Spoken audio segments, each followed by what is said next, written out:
한국이 태국인들을 희롱하다. 말도 안 되는 이 문구는 태국 기자가 쓴 기사의 헤드라인입니다. 현재 조회수가 1000만에 육박하며 댓글에는 한국 비난이 넘쳐나고 있다고 하는데요. 과거 한국이 일본인들에게 당한 것과 똑같은 짓을 하고 있는 한국은 절대로 용서받을 수 없다는 사람들이 늘어나며 가까스로 잦아들던 벤코리아 운동에 다시 장작을 넣었다고 합니다. 도대체 그녀의 기사가 어떻게 한국을 언급했길래 이토록 태국인들이 동조하고 있는 걸까요? 오늘의 사연 만나보겠습니다. 안녕하세요. 저는 방콕의 한 신문사에서 일하는 26세 기자 파이린입니다. 저희 아버지는 태국의 유명한 국제무역회사 CEO이시며 어머니는 태국 왕실과 가까운 명문 가문 출신이세요. 저희 가족은 방콕 중심가의 고급 주택가에 위치한 대저택에서 살고 있답니다. 물질적으로 부족한 것 없이 살아왔기에 저는 최고의 사립학교인 룰리아 파이에 다녔고 대학은 영국 옥스퍼드에서 졸업했어요. 매년 가족들과 함께 해외여행을 다니며 다양한 문화를 접할 수 있었죠. 풍족한 집안 사정 덕분에 저는 늘 금전적인 걱정 없이 원하는 공부와 경험을 할 수 있었습니다. 하지만 저는 이런 환경에 안주하지 않고 제 능력으로 세상에 기여하고 싶었어요. 그저 부모님 돈이나 쓰고 다니는 골빈 여자의 소리가 듣기 싫었거든요. 그래서 태국의 가장 저명한 신문사인 태국낫의 기자가 되어 사회의 목소리를 전하는 일을 선택했죠. 그런데 최근 한국 때문에 정말 엄청난 일을 겪었습니다. 제 인생의 터닝포인트라고 해도 될 만한 그런 사건이었죠. 방콕의 아침은 언제나 분주해요. 거리는 사람들과 차들로 북적이고 길가의 노점상들은 아침 식사를 준비하느라 바쁘죠. 저도 그 한복판을 지나 출근길에 올랐습니다. 평소와 다름없는 아침 같았지만 뭔가 달랐어요. 여러분도 아시겠지만 거리 곳곳에서 벤코리아 포스터가 눈에 띄었거든요. 사무실에 도착하자마자 편집장님이 저를 부르셨어요. 파이린, 최근 태국 내반한 감정에 대해 어떻게 생각해? 순간 머릿속이 복잡해졌죠. 글쎄요.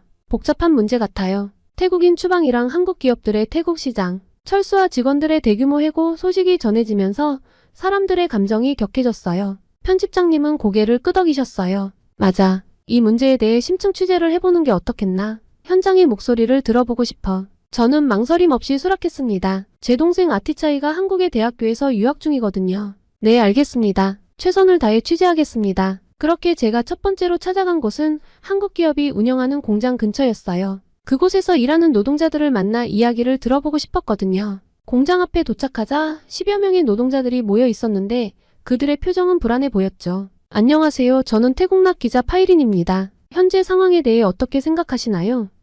제 질문에 한 노동자가 입을 열었어요. 우리는 불안합니다. 인도에서 일어난 파업 소식을 들었어요. 우리도 임금 인상을 요구해야 하지 않을까 고민 중이에요. 다른 노동자도 끼어들었죠. 맞아요. 한국 기업들이 하나둘씩 떠나고 있는데 우리 일자리는 어떻게 될지 모르겠어요. 그들의 이야기를 들으며 마음이 무거워졌어요. 이건 단순한 경제 문제가 아니라 사람들의 삶과 직결된 문제라는 걸 실감했죠. 그런데 취재를 마치고 돌아오는 길에 문득 아버지 생각이 났어요. 아버지도 한국 기업들과 거래를 많이 하시는데 이런 상황이 아버지의 사업에도 영향을 미치지 않을까 걱정되더라고요. 집에 돌아와서 본 아버지의 표정이 역시 어두웠어요. 파이린, 회사 사정이 안 좋아. 아버지의 말씀에 가슴이 철렁 내려앉았어요. 무슨 일이에요, 아빠?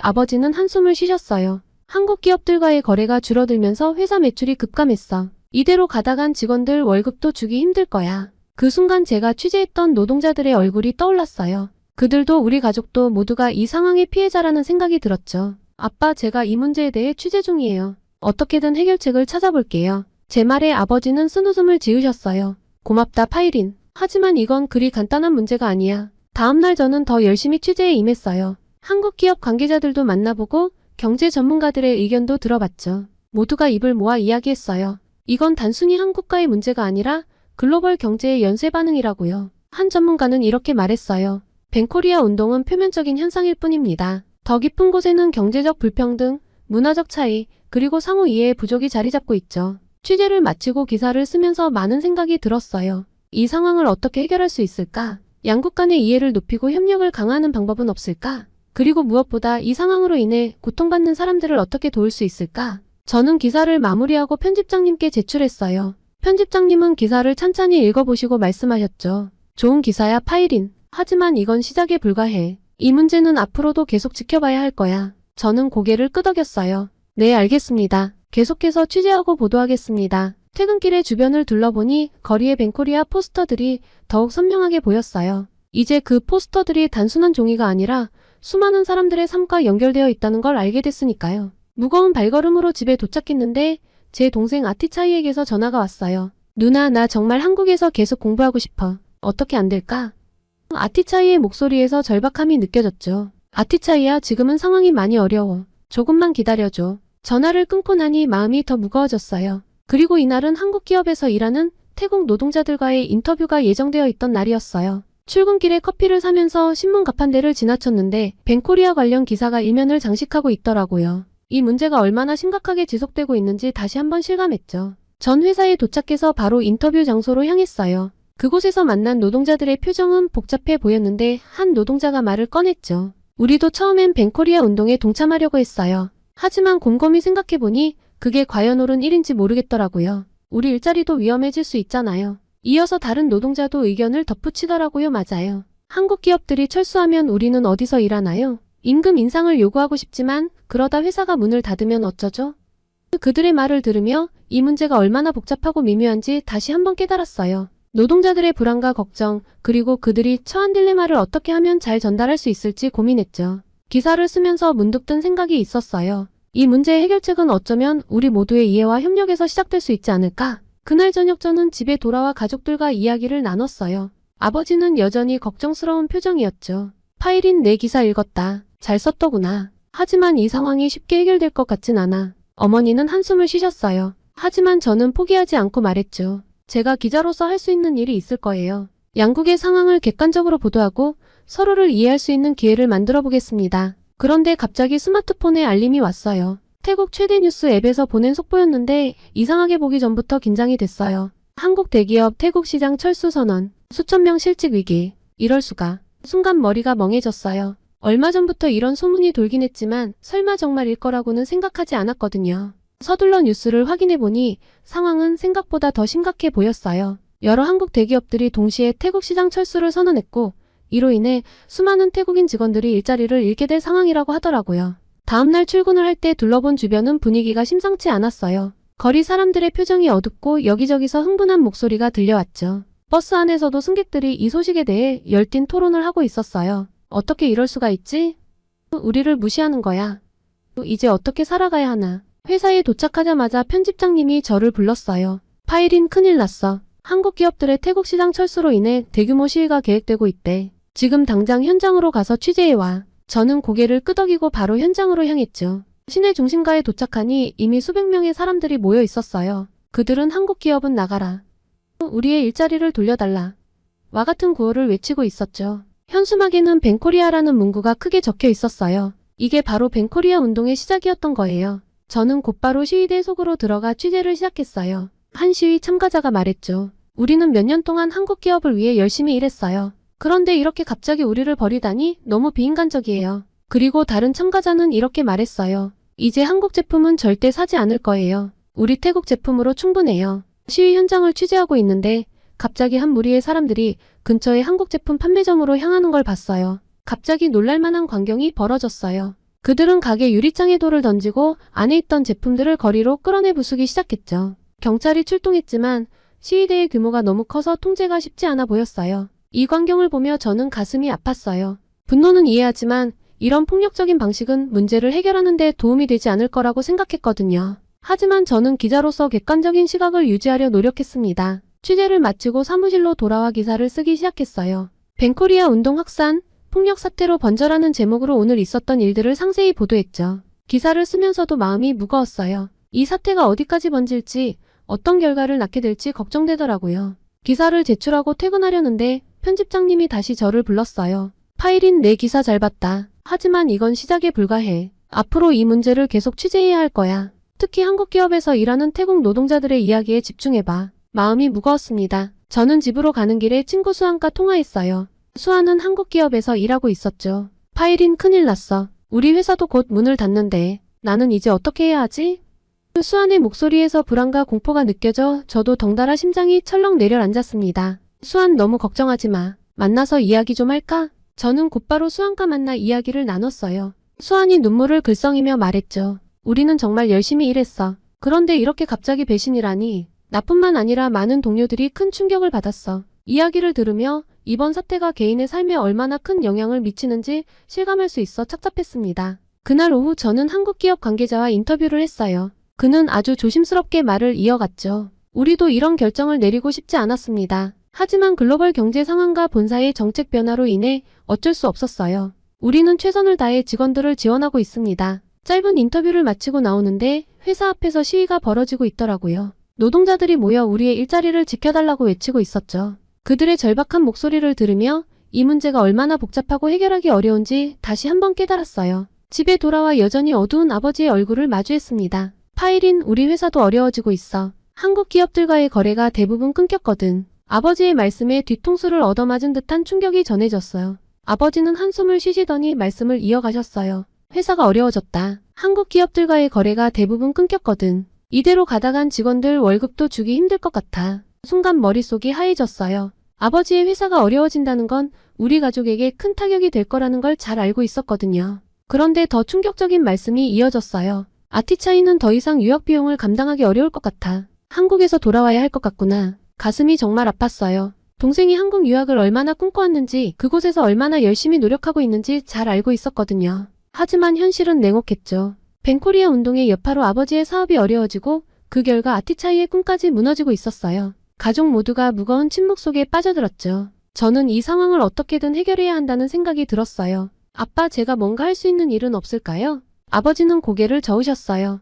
파일인, 내 마음은 고맙지만 이건 그리 간단한 문제가 아니야. 전체적인 경제 상황이 좋지 않아. 우리 회사뿐만 아니라 다른 많은 기업들도 어려움을 겪고 있어. 아버지의 말씀에 무력감이 밀려왔어요. 그런데 문득 아티차이가 걱정됐어요. 한국에서 공부하고 있는 동생에게 이런 상황이 어떤 영향을 미칠지 궁금했거든요. 저는 방으로 들어와 바로 아티차이에게 전화를 걸었습니다. 아티차이야, 괜찮아? 학교에서 어려움은 없어?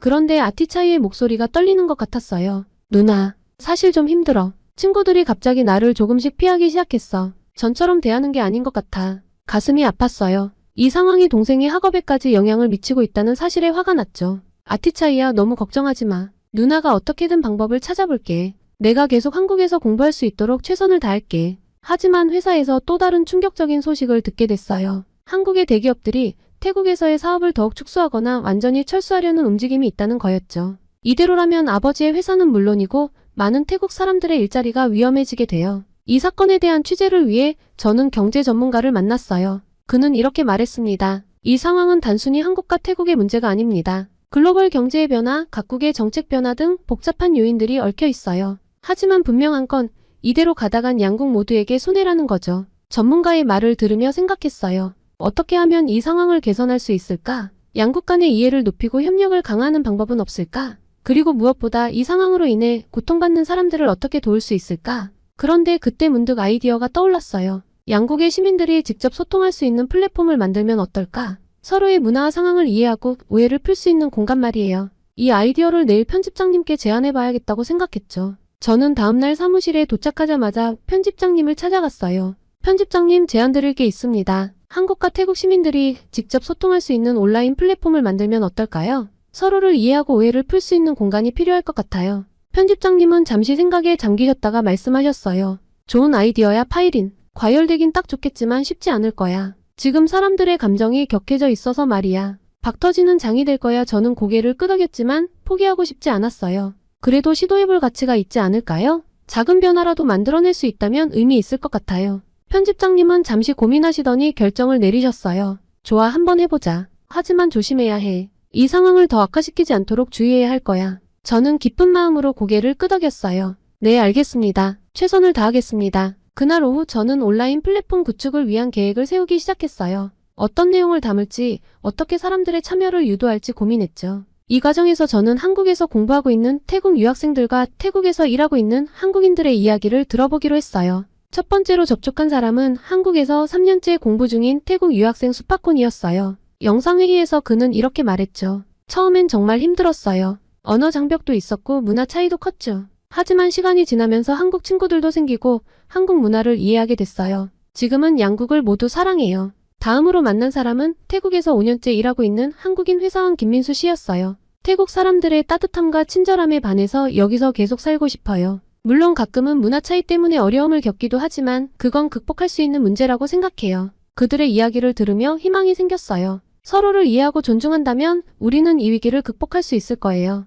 이 생각을 바탕으로 온라인 플랫폼의 콘텐츠를 구성하기 시작했죠. 저는 곧장 집에 돌아와 가족들에게 이 소식을 전했어요. 아빠, 엄마, 제가 새로운 프로젝트를 시작했어요. 한국과 태국 사람들이 서로 이해할 수 있는 온라인 공간을 만들려고 해요. 아버지는 걱정스러운 표정으로 말씀하셨죠. 파일인, 너의 열정은 이해하지만 조심해야 해. 이런 민감한 시기에 잘못하다간 더 큰 문제가 생길 수도 있어. 아버지 말씀은 틀린 말이 아니에요. 저는 고개를 끄덕였어요. 네, 아빠. 조심하겠습니다. 하지만 이대로 가만히 있을 순 없어요. 작은 변화라도 만들어내고 싶어요. 어머니는 따뜻한 미소를 지으시며 말씀하셨죠. 파일인, 내가 하고 싶은 대로 해보렴. 우리는 항상 내 편이야. 그날 밤 아티차이에게 전화를 걸었어요. 아티차이야, 누나가 새로운 프로젝트를 시작했어. 한국과 태국 사람들이 서로 이해할 수 있는 온라인 공간을 만드는 거야. 내 생각은 어때?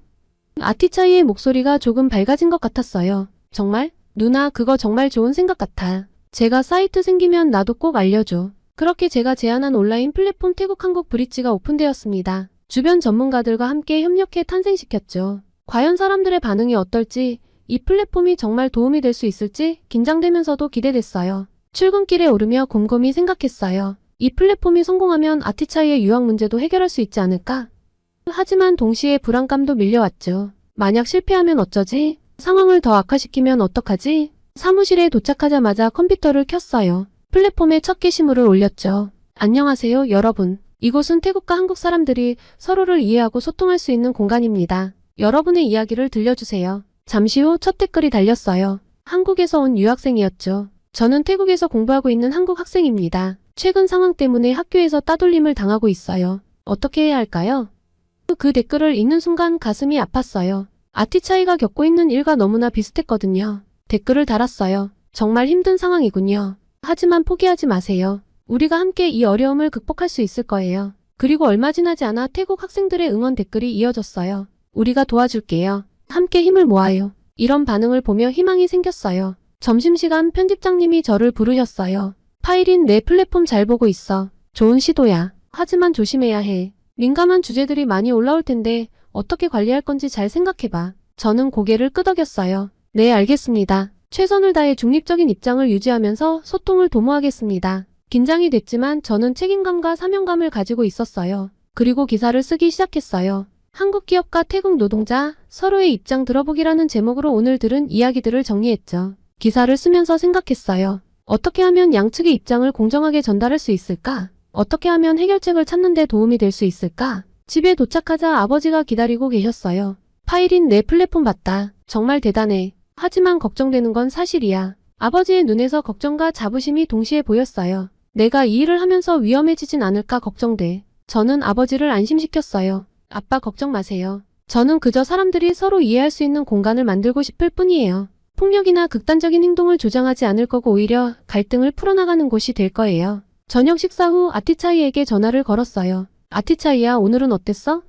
아티차이의 목소리가 조금 밝아진 것 같았어요. 누나, 오늘은 좀 나았어. 한국 친구 하나가 저를 도와줬어. 누나의 플랫폼 이야기를 들었대. 진짜 고마워. 전화를 끊고 나서 가슴이 따뜻해지는 걸 느꼈어요. 작은 변화지만 분명 희망은 있다고 생각했죠. 그러던 어느 날 저는 우연히 한국교민회의 봉사활동을 보게 됐어요. 그들은 태국 노인들을 위해 무료 진료소를 운영하고 있었는데 지금 상황에서도 이어가는 봉사라니 의아했어요. 호기심에 가까이 가보니 한 한국인 남자 의사가 눈에 띄었습니다. 안녕하세요. 저는 기자 파이린입니다. 이런 활동을 하시는 이유가 궁금한데요. 그는 미소를 지으며 대답했어요. 나름 유창한 영어였죠. 안녕하세요. 저는 김민준이라고 합니다. 우리가 태국에서 받은 사랑을 조금이나마 돌려주고 싶어서 이런 활동을 하고 있어요. 김민준 씨와 이야기를 나누는데 마음이 평온해졌어요. 그러다 문득 아이디어가 떠올랐어요. 그의 이야기를 플랫폼에 소개하면 어떨까? 한국인들의 선한 영향력을 보여줄 수 있을 것 같았거든요.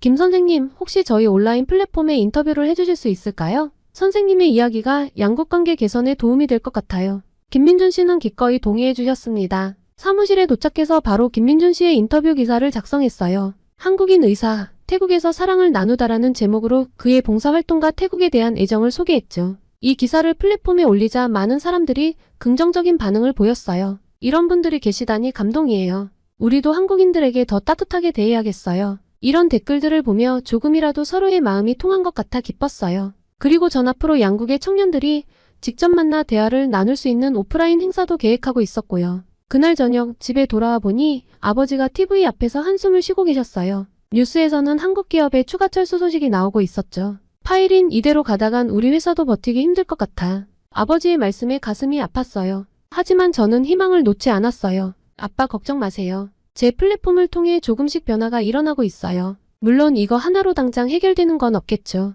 시간이 걸리겠지만 반드시 상황이 나아질 거예요. 아버지는 힘없이 미소를 지으셨어요. 그래, 내 말대로 되길 바란다. 정말 믿기 어렵게도 제가 만든 온라인 커뮤니티 태국 한국 브릿지의 영향력이 조금씩 커지고 있었고 좋은 글들이 많이 올라오기 시작했어요. 서로의 나라 하나씩 칭찬하기 챌린지를 열자 반응이 더욱 열띠었죠. SNS를 통해 제 활동이 주목받기 시작했는데 많은 사람들이 저의 노력을 응원하고 지지해주고 있었어요. 심지어 몇몇 유명 인플루언서들도 동참 의사를 밝혔어요. 이런 반응에 힘을 얻어 더 열심히 활동했어요. 오후에 한 한국대학의 문화교류 프로그램 담당자와 화상회의가 있었는데 그들은 제 커뮤니티를 통해 태국 학생들을 초청하고 싶다고 했죠. 파이린 씨, 당신의 노력에 감명받았습니다. 우리도 양국 관계 개선에 동참하고 싶어요. 이 제안을 들으며 아티차이 생각이 났어요. 이 기회로 아티차이가 계속 한국에서 공부할 수 있지 않을까? 희망이 생겼죠. 바로 아티차이에게 전화를 걸었어요. 아티차이야, 좋은 소식이 있어. 한국 대학에서 태국 학생들을 초청하려고 해. 내가 지원해보는 게 어때? 아티차이의 목소리가 밝아졌어요. 정말? 누나 정말 고마워. 한번 알아볼게. 동생의 기쁜 목소리를 들으니 저도 덩달아 행복해졌어요. 퇴근 후 집에 돌아오니 부모님께서 기다리고 계셨는데 아버지가 말씀하셨습니다. 파이린, 내 덕분에 아티차이가 당분간 걱정 없이 공부를 할 수 있겠구나. 어머니는 눈시울을 붉히시며 저를 꼭 안아주셨어요. 정말 자랑스럽구나, 우리 딸. 가족들과 오랜만에 평화로운 저녁 식사를 하며 이야기를 나눴어요. 아티차이의 재유학 가능성, 아버지 회사의 회복, 그리고 태국과 한국의 관계 개선에 대해 이야기했죠. 모두의 얼굴에 희망이 보였어요. 다음날 기쁜 소식이 들려왔어요. 저도 한국대학의 문화교류 프로그램에 초청받은 거예요. 편집장님은 흔쾌히 허락해 주셨고 가족들도 모두 지지해 주셨죠. 가슴이 두근거렸어요. 한국으로 가게 되면 어떤 경험을 하게 될지, 어떤 사람들을 만나게 될지 기대되면서도 긴장됐어요. 프로그램에 참여하면서 한국 문화에 대해 더 깊이 이해하게 됐고 한국 학생들과 교류하며 서로의 문화를 나누는 시간을 가졌는데 화상 발표에서 저는 벤코리아 운동이 시작됐을 때의 절망감, 가족의 위기 그리고 그 속에서 발견한 새로운 기회에 대해 이야기했어요. 어떻게 온라인 커뮤니티를 만들어 양국 간의 이해를 높이려 노력했는지, 그 과정에서 어떤 변화가 일어났는지 설명했고요. 발표를 마치고 나니 많은 학생들이 채팅으로 격려의 말을 건넸어요. 정말 감동적이었어요. 당신의 이야기에서 용기를 얻었어요. 이런 반응을 보며 제가 한 일이 정말 의미 있었다는 걸 다시 한번 느꼈어요. 이번 경험을 통해 저는 더 큰 꿈을 꾸게 됐어요. 단순히 태국과 한국의 관계를 개선하는 것을 넘어 전 세계의 문화 간 이해를 돕는 일을 하고 싶어졌거든요. 한국에서의 경험을 바탕으로 더 다양한 문화교류 프로그램을 기획하고 더 많은 사람들이 참여할 수 있는 플랫폼을 만들 거예요. 물론 태국의 기자로 자리를 잡은 제가 다시 초심으로 돌아가 한국으로 나가는 것이 두렵기도 했지만 동시에 새로운 도전에 대한 설렘이 큽니다. 가족들에게 이 소식을 전했을 때 모두가 저를 지지해 주셨어요. 아버지는 내가 어디에 있든 무엇을 하든 우리는 항상 내 편이야 라고 말씀해 주셨고 어머니는 내가 자랑스럽구나. 더 넓은 세상에서 내 꿈을 펼치렴 이라고 격려해 주셨죠. 아티차이도 누나는 꼭 성공할 거야 라며 응원해 줬어요. 이제 저는 새로운 도전을 앞두고 있어요. 더 넓은 세상에서 더 많은 사람들과 소통하며 문화 간 이해를 돕는 일을 하게 될 거예요. 때로는 어렵고 힘든 순간도 있겠지만 이제는 두렵지 않아요. 우리가 서로 이해하고 존중하려 노력한다면 어떤 어려움도 극복할 수 있다는 걸 알게 됐으니까요. 마지막으로 이 자리를 빌어 제 이야기에 귀 기울여주신 모든 분들께 감사의 말씀을 전하고 싶습니다. 태국과 한국이 이 어려움을 극복하고 새로운 시작을 할 수 있기를 간절히 바랍니다. 앞으로 양국의 관계가 더욱 발전하고 서로를 이해하고 존중하는 문화가 자리 잡을 거라 믿어 의심치 않아요. 그리고 저의 새로운 도전도 응원해 주시길 부탁드립니다. 다시 한번 진심으로 감사드립니다. 한국은 우리 태국뿐 아니라 다른 나라에서도 횡포를 일삼고 있어요. 교수님도 인도의 지식인으로서 학생들에게 이러한 한국의 만행을 알릴 필요가 있지 않을까요? 저도 한국의 이번 결정에 대해 깊은 유감을 느낍니다. 한국인들이 어찌 보면 서양 백인들보다 더하네요. 그렇게 충성스럽게 일한 노동자들에게 어쩜 이렇게 비인간적인 처사를 할까요? 여기 세계 각국의 명문대 교수들이 한국을 맹비난하고 나섰습니다. 특히 태국 교수가 목에 핏대를 세우며 한국을 비난하는 가운데 인도 교수가 합세한 모습인데요. 최근 인도와 태국에 한국이 저지른 일들을 비난하는 중 인도의 저명한 대학 교수가 자신의 동생이 삼성전자로부터 씻을 수 없는 모욕을 당했다며 한국 기업의 진실을 폭로하겠다고 합니다. 어떤 사연인지 바로 만나보겠습니다. 안녕하세요. 제 이름은 아누샤 샤르마입니다. 저는 인도의 명문대학인 자와할랄 네루 대학교의 교수로 국제관계학을 가르치고 있습니다. 평소엔 차분하고 객관적인 시각을 유지하려 노력하는 편인데 최근 일어난 사건으로 인해 제 감정이 많이 흔들리고 있어요. 아무래도 동생이 엮인 일이라 냉정해지기가 쉽지 않네요. 제 동생이 인도의 삼성전자 공장에 다니는데 정말 요새 힘들다는 말을 많이 하거든요. 동생 말로는 근무 여건 그리고 급여와 관련해 정말 많은 노동자들의 불만이 쌓여가고 있다고 했습니다. 그렇게 돈이 많은 회사가 잘 사는 나라가 왜 이렇게 구는지 어이가 없을 뿐이었어요. 그래도 나름 제 감정을 잘 컨트롤해왔다고 생각했는데 문제는 한 화상회의에서부터 시작됐습니다. 태국의 저명한 출라롱콘 대학교의 수립교수를 포함해 다른 나라들의 교수들과 화상회의를 가질 일이 있었거든요. 처음엔 평범한 학술 교류라고 생각했죠. 하지만 대화가 진행될수록 분위기가 이상해지기 시작했어요. 수립교수가 갑자기 한국에 대해 맹비난을 퍼붓기 시작한 거예요. 한국은 우리 태국을 무시하고 있어요. 그들의 오만함이 도를 넘었습니다. 수립교수의 목소리에는 분노가 가득했죠. 게다가 최근 인도에서 일어난 삼성전자 공장 파업 사건 들으셨나요? 한국 기업들이 아시아 노동자들을 어떻게 대하는지 여실히 보여주는 사례죠. 이 말에 저는 한국이 인도에서 저지른 일들이 바로 떠올라 화가 치밀어 올랐어요. 제 동생을 생각하니 저도 모르게 입이 움직이더군요. 네, 잘 알고 있습니다. 제 동생이 바로 그 공장에서 일하고 있거든요. 삼성은 노동자들을 존중하지 않고 노동자들의 고충을 돌아보지 않고 있습니다. 기본적으로 한국 기업들이 우리를 무시하는 것이라고밖에 생각이 안 드네요. 개구리 올챙이적 생각도 못하는 거죠. 중국과 일본에 뒤처지기만 한 한국이 감히 우리에게 말이에요. 수립 교수는 고개를 끄덕였습니다. 아주 동의하는 바입니다. 이건 정말 심각한 상황이에요. 저는 계속해서 말했어요. 지금 수천 명의 인도 노동자들이 거리로 나와 자신들의 요구를 전하고 있어요. 하지만 삼성은 꿈쩍도 하지 않고 있죠. 오히려 시위 주동자들을 해고하겠다고 협박하고 있어요. 실제로 해고당하는 지인들도 있다고요. 이게 말이 됩니까? 전혀 말이 안 되죠. 한국인들은 도를 넘는 실수를 많이 합니다. 수립 교수가 동의하며 말했어요. 한국 기업들은 우리의 노동력을 착취하면서 자국의 이익만을 추구하고 있어요. 우리는 이에 대해 목소리를 내야 합니다. 그의 말에 저 또한 더욱 격분했습니다. 맞아요, 교수님, 이건 정말 참을 수 없는 일이에요. 한국 기업들은 우리를 2등 시민 취급하고 있죠. 그들의 경제적 성공이 우리의 희생 위에 세워졌다는 걸 잊은 것 같아요. 이 대화를 통해 저는 한국 기업들, 나아가 한국에 대한 분노와 반감이 급격히 커지는 걸 느꼈어요.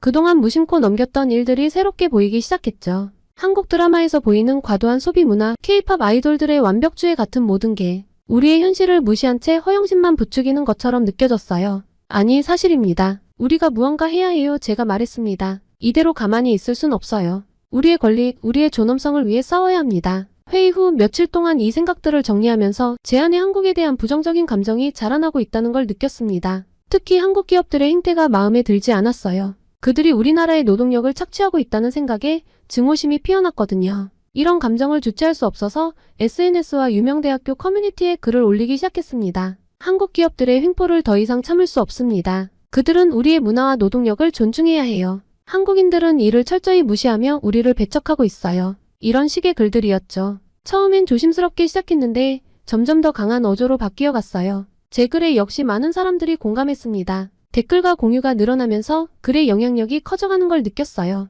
한국에 대한 욕들을 보며 동생 디비아의 얼굴을 떠올렸습니다. 피곤해 지친 동생의 모습을 생각하면 다시 분노가 치밀어 올랐죠. 그리고 점점 더 많은 사람들이 제 의견에 동조하기 시작했습니다. 하지만 가끔 밤에 혼자 있을 때면 불안한 마음이 들었습니다. 내가 너무 감정적으로 대응하고 있는 건 아닐까? 이성적인 판단을 내리고 있는 걸까? 하지만 그때마다 한국이 태국에게 한 짓과 삼성에게 착취당한 디비아의 모습을 떠올리며 마음을 다잡았어요. 이제 제 주변 사람들도 달라지기 시작했습니다. 동료 교수들은 제 강의실을 지나갈 때마다 의미심장한 눈빛을 보냈고 학생들은 제 수업 시간에 한국 관련 질문들을 쏟아냈어요. 제가 만들어낸 이 소용돌이 속에서 저는 점점 더 깊이 빠져들고 있었습니다. 그리고 그때 예상치 못한 일이 일어났어요. 미국 브라운 대학교의 에밀리 톰슨 교수님으로부터 화상 컨퍼런스 요청을 받은 거죠. 정말 뜻밖이었습니다. 국제경제학의 권위자인 그분과 대화를 나누게 된다는 사실에 설렜어요. 과연 어떤 이야기를 나누게 될지 저는 조금 긴장된 마음으로 미팅을 기다렸습니다.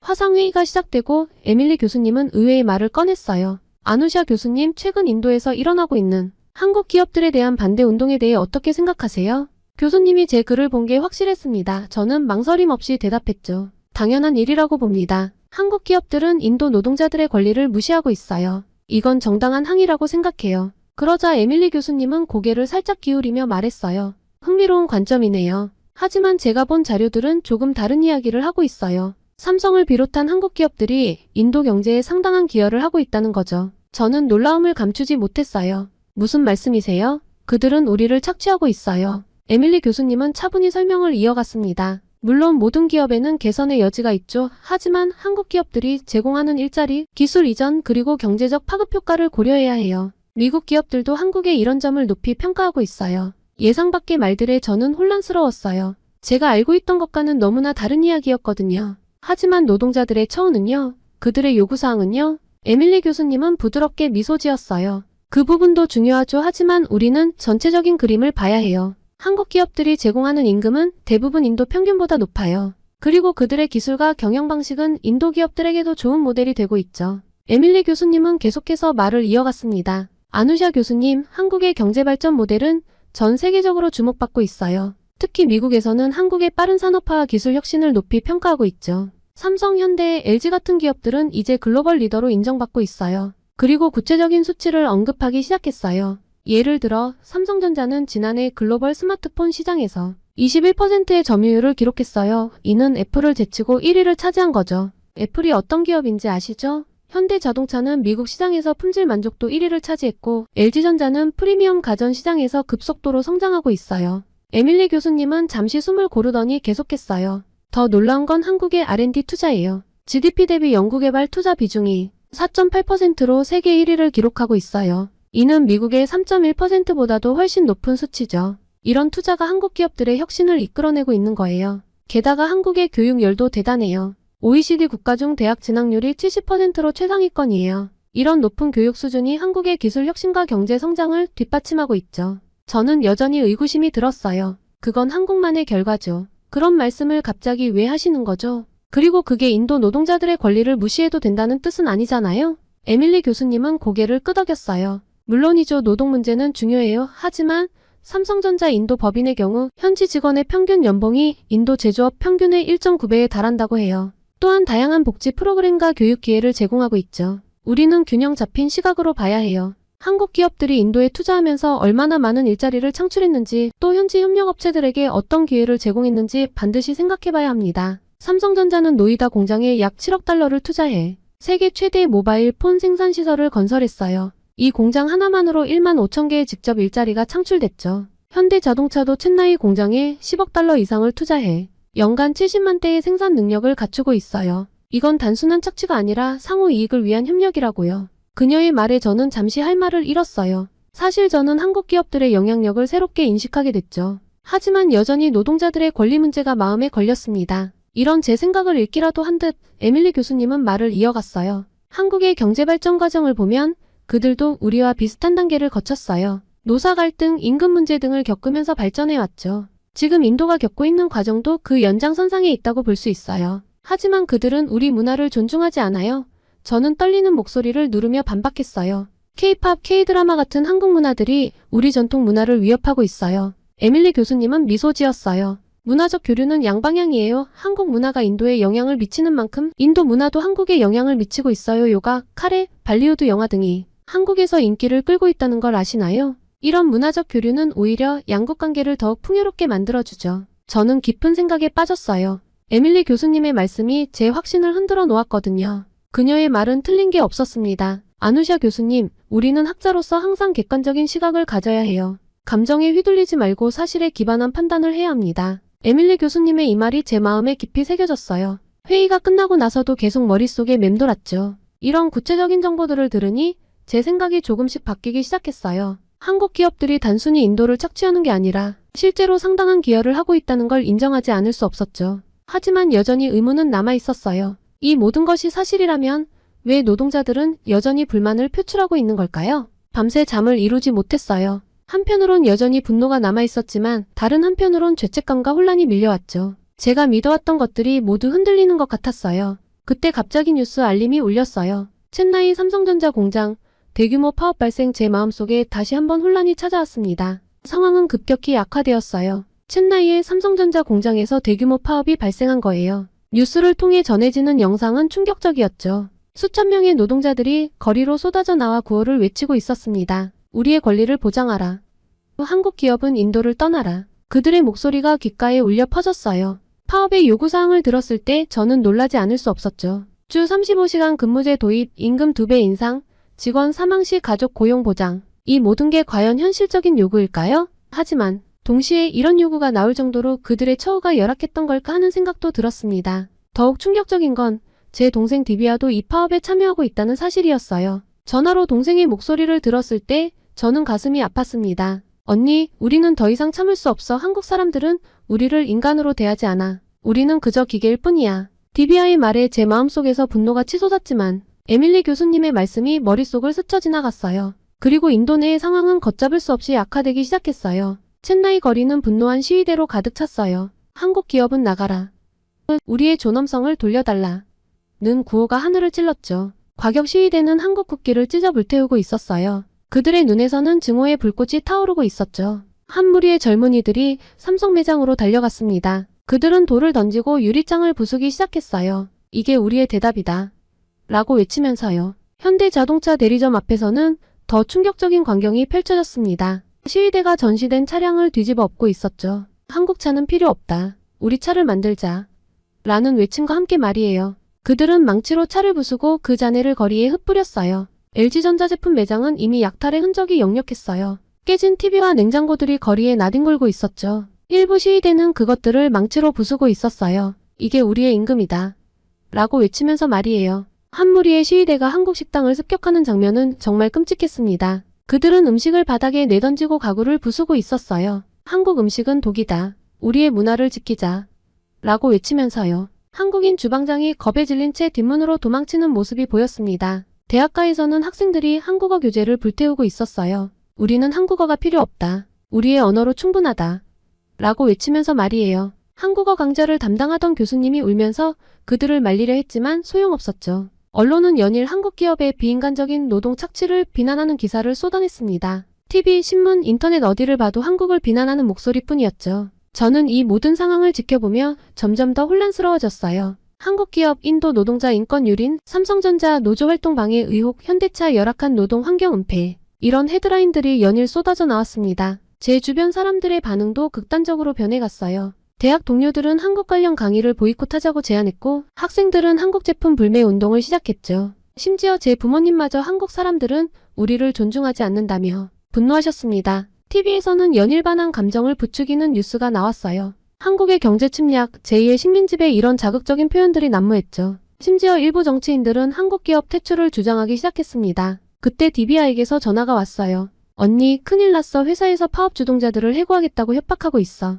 어떡하지? 디비아의 떨리는 목소리를 들으며 저는 깊은 한숨을 내쉬었어요. 이제 와서 무엇을 어떻게 해야 할지 모르겠더라고요. 밤새 잠을 이루지 못했어요. TV에서는 계속해서 시위 소식이 전해졌고 제 SNS는 댓글 알림으로 불이 들어왔죠. 교수님, 우리가 승리할 거예요. 한국을 몰아내야 합니다. 인도의 자존심을 지킵니다. 이런 댓글들을 보며 제 마음속에서는 죄책감이 뒤엉켜 싸웠고 저는 결심했어요. 직접 첸나이로 가서 상황을 파악해야겠다고요. 다음날 첸나이에 도착한 저는 즉시 삼성전자 공장으로 향했습니다. 거리는 여전히 시위대로 가득했지만 이상하게도 공장 주변은 조용했죠. 경비원의 안내를 받아 공장 안으로 들어가자 예상과는 전혀 다른 광경이 펼쳐졌어요. 깨끗하고 정돈된 작업장, 최첨단 설비들이 눈앞에 펼쳐졌습니다. 그리고 무엇보다 놀라웠던 건 직원들의 표정이었어요. 그들은 생각보다 훨씬 편안해 보였죠. 이게 어떻게 된 일이죠?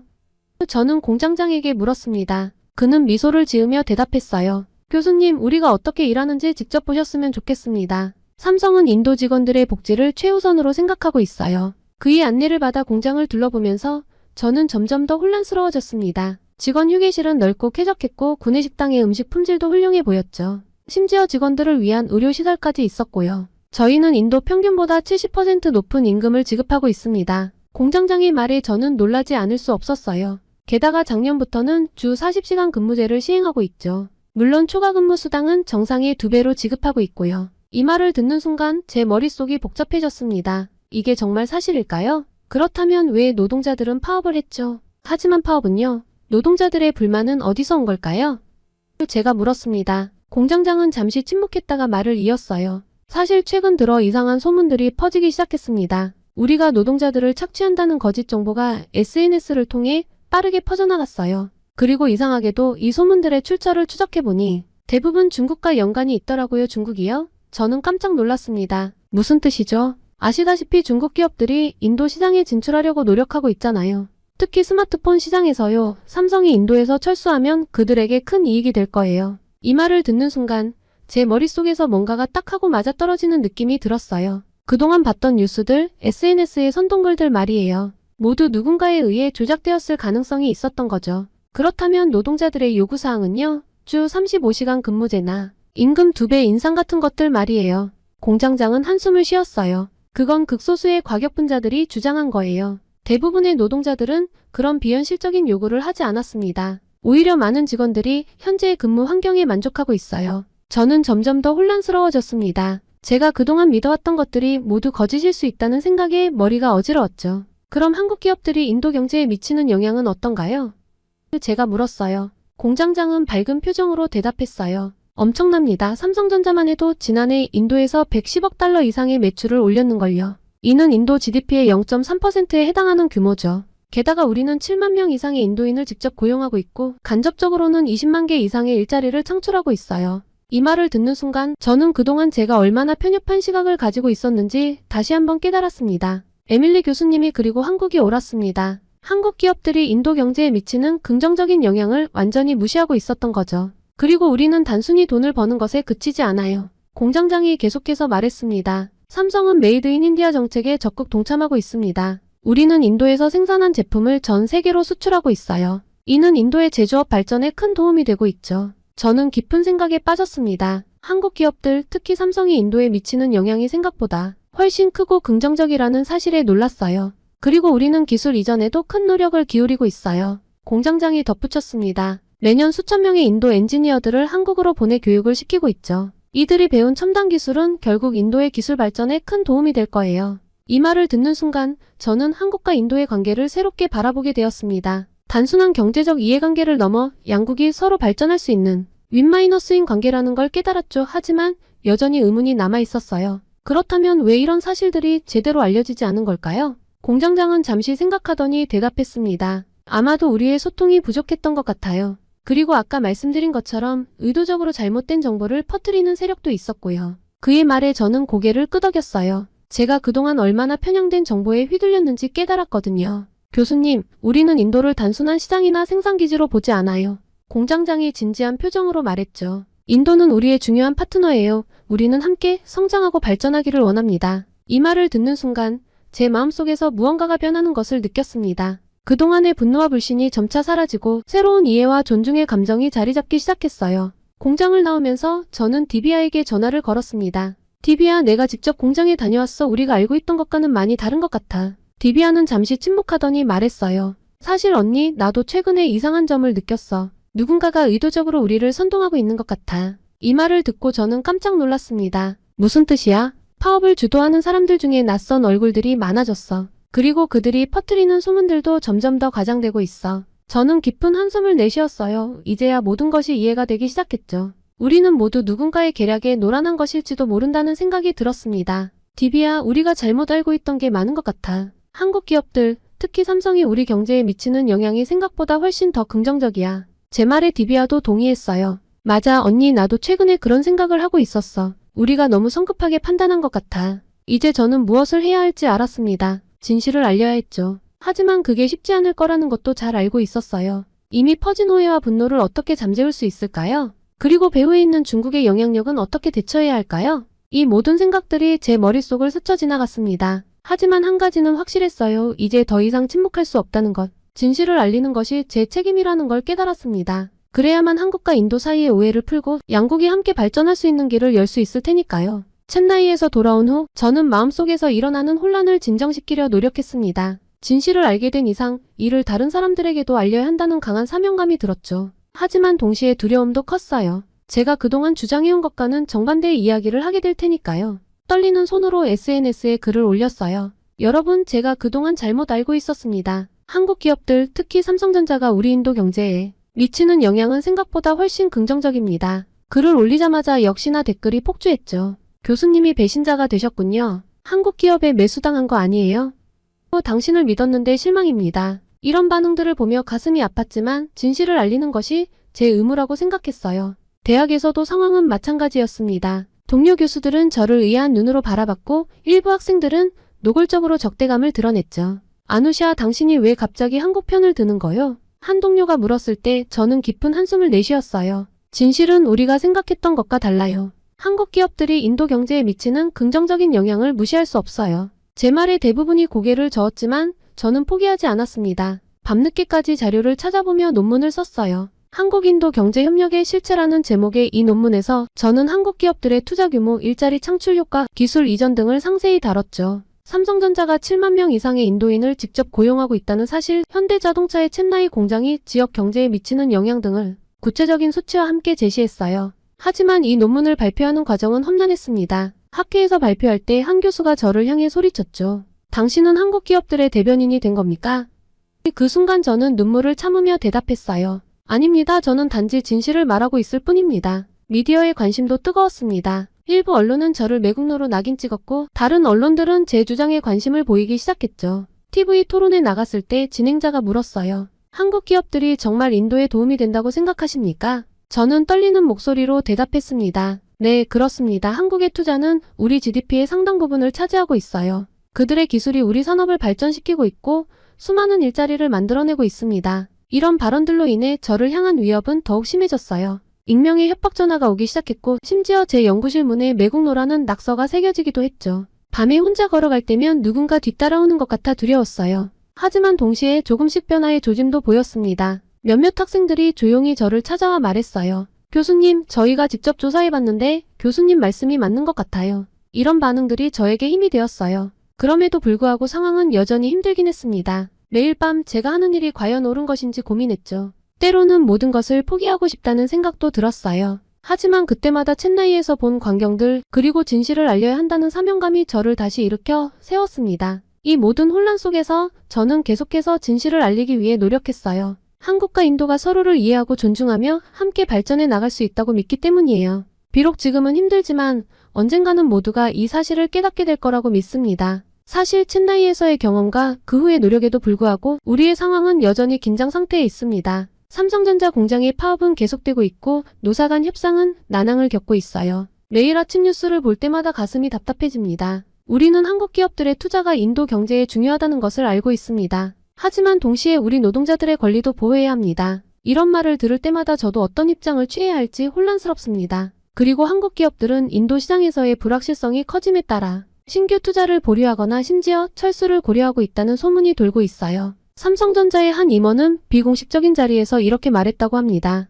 우리는 인도 시장을 중요하게 생각합니다. 하지만 현재의 상황이 지속된다면 다른 대안을 찾아야 할 수도 있습니다. 이런 상황 속에서 저는 계속해서 진실을 알리려 노력하고 있지만 여전히 많은 비난과 위협에 직면하고 있어요. 매일같이 저를 비난하는 댓글들이 달리고 가끔은 협박 메시지도 받습니다. 매국노 한국 기업의 스파이 이런 말들을 들을 때마다 마음이 아픕니다. 하지만 동시에 저를 지지하는 목소리도 조금씩 늘어나고 있어요. 일부 학생들과 젊은 연구자들이 제 주장에 관심을 보이며 직접 사실관계를 확인해보겠다고 연락해옵니다. 이런 반응들이 저에게 작은 희망이 되고 있어요. 최근에는 한 중소기업 경영자가 저를 찾아와 이렇게 말했습니다. 교수님, 저는 처음에 교수님의 주장을 믿지 않았어요. 하지만 직접 한국 기업들과 거래를 해보니 그들의 기술과 노하우가 우리 기업 성장에 큰 도움이 된다는 걸 알게 되었습니다. 교수님 말씀이 맞았어요. 이 모든 상황을 지켜보면서 저는 점점 더 큰 책임감을 느낍니다. 단순히 진실을 알리는 것을 넘어 양측의 입장을 조율하고 서로를 이해할 수 있도록 돕는 역할이 필요하다고 생각해요. 하지만 그게 말처럼 쉽지 않다는 것도 잘 알고 있습니다. 최근에는 한국과 인도 양국의 경제 전문가들과 함께 온라인 세미나를 개최했어요. 이 자리에서 우리는 현재의 갈등 상황을 어떻게 해결할 수 있을지 그리고 앞으로 양국이 어떻게 협력해 나갈 수 있을지에 대해 심도 있는 논의를 했습니다. 비록 당장의 해결책을 찾지는 못했지만 서로의 입장을 이해하는 데는 도움이 되었다고 생각해요. 이 과정에서 저는 한국 기업들의 입장도 더 깊이 이해하게 되었습니다. 그들도 단순히 이윤만을 추구하는 것이 아니라 인도의 발전에 기여하고 싶어 한다는 것을 알게 되었어요. 한 한국 기업 임원은 이렇게 말했습니다. 우리는 인도를 단순한 시장이 아닌 파트너로 생각합니다. 함께 성장하고 발전하기를 원합니다. 매일 밤 잠들기 전에 저는 생각합니다. 과연 이 상황이 어떻게 전개될까? 한국과 인도는 이 위기를 극복하고 더 강한 파트너십을 구축할 수 있을까? 때로는 비관적인 생각이 들기도 하지만 저는 여전히 희망을 놓지 않으려 합니다. 한국과 인도가 다시 가까워질 날을 기다리며 인도에서의 한국에 대한 오해가 풀리길 바라며 저는 계속 진실을 알리겠습니다.